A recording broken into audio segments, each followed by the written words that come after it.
देशभरात हरित क्रांती आणणाऱ्या गोदावरीच्या उगमावर आता जेसीबीनं घाव घातला जातोय। लाखो भाविकांचं श्रद्धास्थान असलेल्या ब्रह्मगिरीवर आता 4 ते 5 मजली बांधकामं सुरू झालीत। विशेष म्हणजे या सगळ्याकडे सोयीस्करपणे दुर्लक्ष होतंय।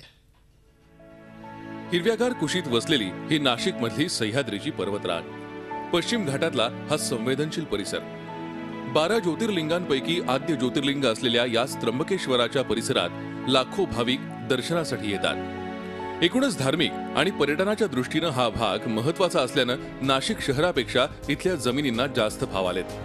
त्यामुळे आता ब्रह्मगिरीवर चढाई होऊ लागली आहे। पायथ्याच्या परिसरात 5 ते 7 मजली इमारती बांधल्या जात आहेत आणि पायथ्यांवर प्लॉट विक्री सुरू झाली आहे। गोदावरीचं उगमस्थान असलेल्या गंगाद्वारजवळ हे खोदकाम सुरू आहे। पर्वताचे ठिकठिकाणी लसके तोडले जात आहेत।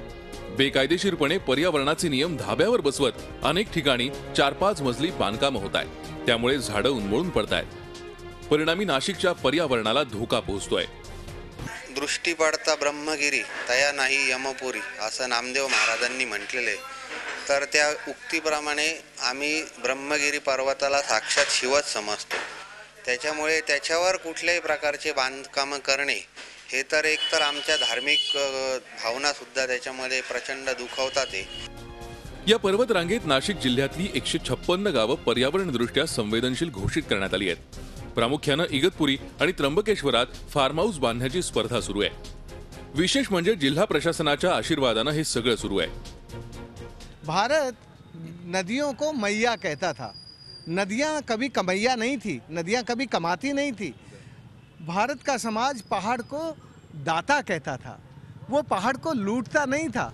पर्यावरण दृष्ट्या वातावरण थंडगार राखणारी नाशिकची ही शिखरं आता वेगानं बोडकी होत आहेत। या भौगोलिक बदलांची जाणीव या परिसरात होऊ लागली आहे। याकडे वेळीच लक्ष दिलं गेलं नाही तर भविष्यात विनाश अटळ आहे। योगेश खरे, झी मीडिया, नाशिक।